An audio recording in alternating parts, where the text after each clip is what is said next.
Assalamu алейкум, туғандар, достор, жердештер. Бүгін 26 апрель 2020 жыл, Орозонун 3-чү күнү. Мен азыркы тапта Майлуу-Суу шаарынын эң жогорку айылы болгон Көпүрө-Башы айылынан Тоо тарапка карай сапар тарттым. Негизи карантин күчүндө, бирок ага карабай кээ бир үй бүлөлөр, негизи өзүбүз деле кээде козгарын тергени же чүкүрү тергени, балык улаганы же жөн эле чер жазып шаар четине чыгып келгени кээде чыгып атабыз. Бирок менин бүгүнкү сапарым бир гана ушу жумушка байланыштуу. Алыста жүргөн жердештерди ойлоп, негизи эле үйдө олтурган карантинде коронавирустан сактанып отурган жердештердин зеригип аткандыгын эске алып, алыста жүргөн жердештердин туулган жерди сагынып атканын эске алып, бүгүн туулган жердин кооздугун, жаздын бир укмуштугун видео аркылуу тартуулап сиздерге жолдоп койсом дедим эле. Анда кабыл алып коюңуздар. Бир 10-15 мүнөт убактыңыздарды бөлүп коюңуздарды суранамын. Мен азыр Көпүрө-Башы айылынан чыктым. Көпүрө-Башы айылы калды бул жакта, Тоо тарапка жүрөбүз. Көрүп турганыңыздардай эшек алып алдым. Көптөн бери эшек минбегенге бир аз эптей албай атам. Жетелесем кашайып баспайт, айдасам ойдула бары бери чуркайт, минип алсам олдого коюп белим деп ыйлайт. Эмне кылышты билбей атам. Азыр олтурабыз мына дөңдө. Бир аз ойлонуштуруп көрсөм кантсем экен деп. Себеп бүгүн кечке үйгө кайтып барып калыш керек. Кайтып өттүм. Орозомун мен. Айтып коюш керек, бул орозо эмес. Ошон үчүн монтип кутуруп атат. Курсагы дыңкыйып ток, чаңкаган жери жок. Кыскасы, сен мени күйдүрдүң. Негизи эшектер орозо тутпайт го. Алла Таала буларга башка милдетти жүктөгөн, бизге кызмат кылууну. Ачык айтып коюш керек, бул эшек жакшы кызмат кыла албай атат. Же байлоодо тура берип бир аз назик болуп калганбы, тиге тырмактары да өсүп кетиптир. Кыскасы ошол туугандар. Азыр арткы камерасы менен айлананы тартам. Жол ката сүйлөп кетем. Булактарды, токойлорду, аскаларды, жарларды, башкаларды, тоолорду тартамын. Алыстабай биз менен болуңуздар. Туугандар, эптеп-септеп эшегим экөөбүз белге чыктык. Мына биз оксалардын белиндебиз азыр. Маңдайдагы мына Аңгерек ата. Ушул жерде телевышка, жана радио вышка, тиги уюлдук операторлордун вышкалары бар. Могул маңдайдагыны Акжар деп коебуз. Этекте Майлуу-Суу суусу агып атат. Бирок бул жерде майы жок. Майы кайерден пайда болгонун мен былтыр тартып чыгаргам. Мүмкүн көргөндөр бардыр, кимдин эсинде болсо. Ана могул алды жакта, арт жакта Көпүрө-Башы айылы калды, андан ары Көгөй айылы. Мен ошол тараптан келатамын азыр. Мына ушул жерге жетип келдим. Көрүп турганыңыздардай, жаз өз күчүндө, укмуш, жашыл, жыттар болсо мурдуңду жарат. Тимеле. Бирок бир аз күн айланып келатат. Күн жааса жайт да, Алланын күнү. Ошол туугандар, азыр эми сиздерге кичине оксалар деген аталыш тууралуу сөз кылып бергим келип атат. Туугандар, азыр өзүм айтып өттүм, азыр эле мына оксалар деген аталыш тууралуу бир сүйлөп кетким келди, түшүндүрүп берип. Себеп мен эки жака чыксам, Майлуу-Суу тууралуу сурап калышат. Майлуу-Суу деген аталыш каяктан чыккан, түшүндүрүп беремин. Көгөй деген ат каяктан чыккан, аны түшүндүрүп берем. Мына оксаларды да кээ биркилер сурап калышат. Ошолорго билбегендер билип алсын деп айтып берип койсом. Бул жердин оксалар деп аталып калышына бул могул маңдайда турган аскалардын эч кандай тиешеси жок. Кээ бир киши ошентет да, аскалар бар да, ошо аскаларды туура эмес айтып алгансыңар го дейт. Жок, андай эмес, туура эле айтабыз. Оксалар деген аталыштын тарыхы негизи мергенчиликке байланыштуу. Мына ушул жерге келгенде мергенчилер мылтыктарына ок салышкан. Мына ушул жерден аң улоо, аңчылык башталган. Ушул жерден кекилик, элик, теке, кийик, кыскасы ушулар аркар кулжа, аркар кулжаны кошуп койдум кичине. Кыскасы мына ушул жерден аң улоо башталган. Мындан ары сапарыбызды улай берсек, убакыт кымбат, алтынга тете демекчи. Дагы кызыктуу нерселерди тартып көргөзөм. Туугандар, биз мына оксалардын белин аштык. Эми алдыбызда могул сайдын ичинде ой жаңак көрүнүп турат. Андан ары жол оң тарапка бурулуп, семендик жайлоосуна кирип кетет. Ак жоонун ак карлары кичине көрүнүп атат бизге. Мен бирок бүгүн ал жакка барбаймын. Мен ала чогулунга барамын. Андан ары тиякта менимче чаакпы же эт бербес кайсынысы көрүнүп турат. Анча ажырата албай атам. Көрүп турганыңыздардай айлана тегеректи карагыла. Эми камера жытты бере албайт экен сиздерге. Мен өзүм айтып кое берейин. Чүкүрү жыттанат. Чүкүрү. Жалаң эле чүкүрү. Бизге тааныш ошо экен да, башка чөбүн жебейбиз, чүкүрүнү жейбиз. Анда алга карай кеттик. Биз оксалардын белинин токойуна кирдик. Мынакей, жаңгак токой. Быйыл апрелдин канчасында, 10-11-inde кар жаады. Ошондо могу жаңактардын баарын суу куруп кетти. Эми кайрадан жаңыдан жалбырак атып, эми көктөп баштады жаңгактар. Ошол себептен бир аз көрүмү жок азырынча. Токойдун ичи моундай. Отун мына ушул жерде. Орусча айтканда берини хочу. Мынакей.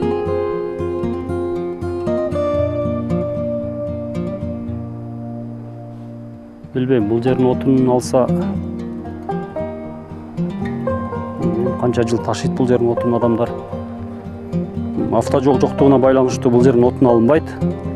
Эшектер менен ташымыш этет. Бирок эшек баягы эле эшек да. Мени кыйнаган эшек башканы деле кыйнайт да.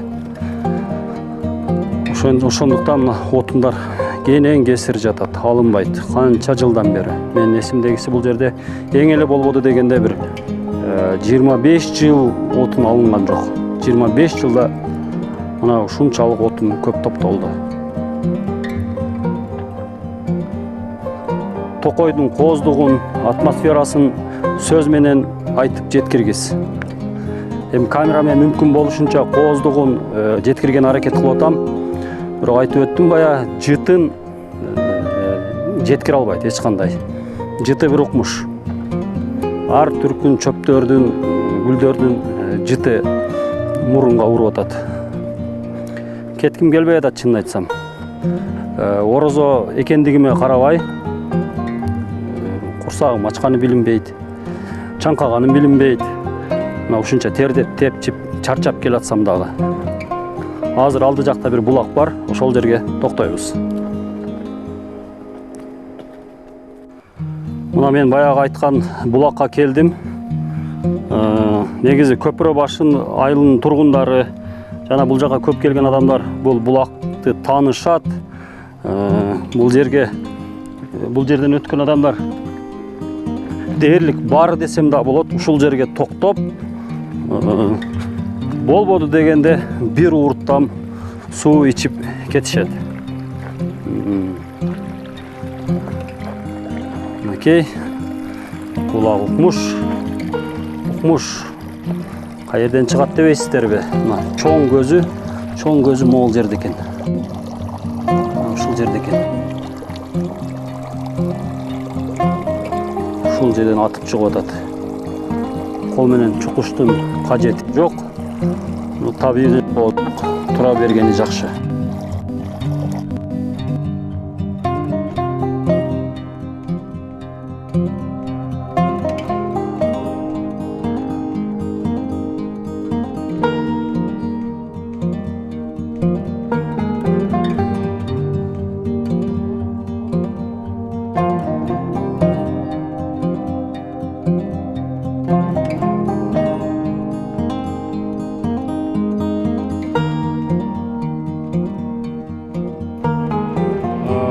Dostlar, туғандар, мен мол оқсалардың белі мол жер, шул жерден түшіп келдім. Мол тоқойды аралап өттім.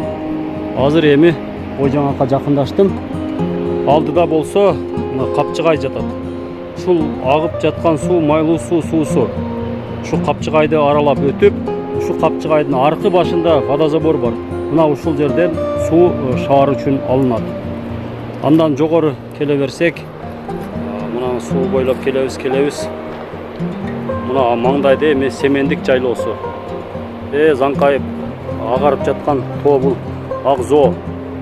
Биз мына ушу семендик жайлоосуна ата бабаларыбыз мына ушул жерди жердеп, ушул жерге жайлоого чыгып, ушул жерди кыштап кээ жылдары кыйынчылык замандарда баш калкалап жүргөн. Биз да мына ушул баягы 90-жылдары кыйынчылык замандарда мына ушул жерге келип мал багып, кой багып,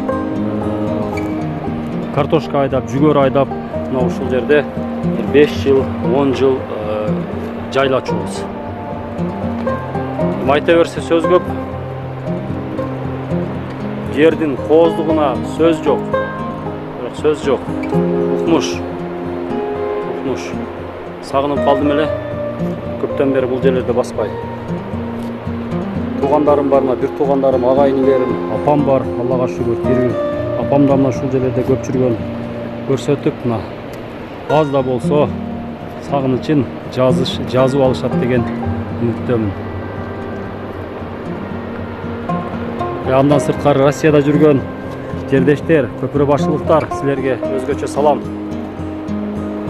Сагынгансыңар, сагындыңар, сөз жок. Сагындыңар. Мына менден силерге видео салам. Туугандарым, айылдаштарым. Ойжаңакка жеткинче дагы бир кызык нерсеге күбө болдум. Мына кара. Бұл жақты қарасаңар, таш кыпчылып турат. Бадалға, қатыраңқыға. Аллахның құдіреті.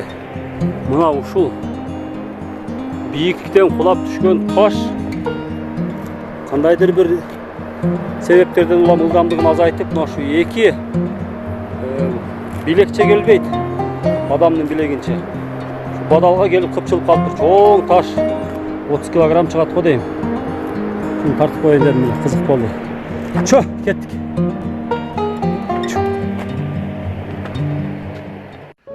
Hazır daha bir özgöçö bir жерге gelip kaldım. Men üçün, men үй бүлөм üçün özgöçö жерге. Muna ушул жерде biz bir neçe жыл çatır tigip olturчу элек. Бул жерде Ойжаңак деп атайт. Ойжаңак. Ушул жерде эки çatır tigip, ушул жерде теричилик кылчубуз, малдарыбыз менен. Мен ошол эле кезде студент кезим болчан да, ушул жерге жөжөлөрдү аштырып келип алып, мына ушул жерде жөжөлөрүн бакчы элем, о таштын түбүндө. Чөөгө жедирип, ыйлактап, ары бери чуркап, кыскасы ошентип теричилик кылчубуз. Көрсө, ошол убакта эле чыйрак болгон экен деп койсо, тамаша. Могул жерде очогубуз бар эле. Бул жерде айтат го, апам жапкан нанды сагындым деп. Ошо апамдын апамдын ушул жерде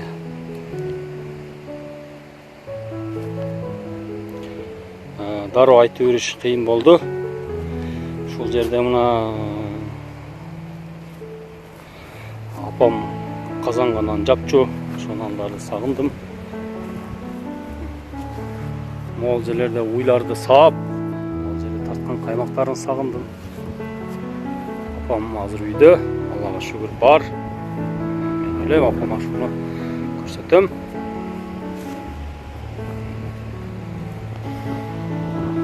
Жана ойлойм, мен апамын казанга жапкан нандарын, сепараторго тарткан каймактарын сагынсам, апам менин суудан тутуп келген балыктарымды сагынса керек. Ушул жерде студент кезимде аябай көп чоң балыктарды мен ушул жерде кармаганмын. Ойжаңак. Башка жерлерде бул жердегиден өткөн чоң балыктарды кармаган эмесмин. Ушундай бир өзгөчө жер бул. Мен үчүн, мен үй бүлөм үчүн Эми сиздер деле келсеңиздер, сонун жер.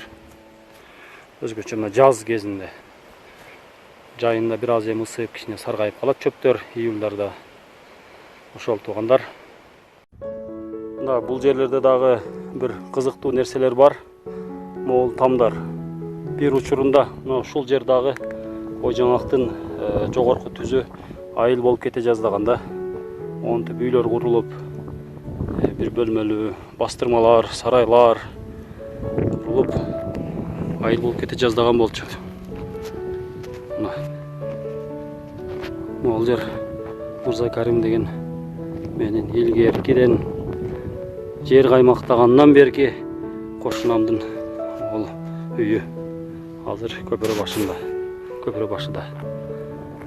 Туугандар, сагынган адамдар болсо көрүп алгыла. Ошо дөбөдө бир топ дарак турбайбы? Ошол жерде илгери мындан бир 70-80 да ал эмес 100-150 жыл мурун мүрзө болгон экен. Ушул жерде адамдар жашаган экен, айыл болушуп. Эми кийин шаар болуп, мынт адамдар ылдый түшүп кетишти. Туугандар, мына акыры мен Ала Чогулунга келдим. Менин акыркы точкам мына ушул жер. Ушул жерден дагы могул жака бир километрче жүрөмүн. Жээним кичине арыдан жардам берип аткан, арыны көбөйтүп атканмын. Жээним мени күтүп туруптур могул жерде. Ошо арыны алам, анан сапарым карыйт, үйгө кайтамын. Бул жерди Ала Чогулун дейт. Бул жердин дагы аталышына кичине токтоло кетсем, сурап калышат, Ала Чогулун эмнени билдирет? Ала чогулган адамдарбы, эмне кандай дейт? Бир нерсе чогулган жерби, же бир нерсе кылганбы дейт? Жок, бул жердин аты Ала Чап Кулун өзү. Чап деп капталды айтат го кыргызча. Ала Чап Кулун. Ушул жерде ошо кулун өлгөнбү, же ушул жерде жашап жүргөнбү, иш кылса ошо кулундун атынан ушул жерге ат коюлган. Ала Чап Кулун деп. Аркы бет семендик жайлоосу, могул аңгерек. Алды жакты карасак, оң тараптагы ак мөңгүлөр булар Сере жайлоосу, сол тараптагысы бул Кара Көл жайлоосу. Ошол Кара Көлдүн даваны болот. Ошондон ашса Кара Көлгө түшөт. Ошол туугандар, эми жыйынтыктоочу сөздү мен үйгө барып жазмакчымын. Ага чейин анда Алланын камкордугунда болуп тургула. Салам алейкум туугандар.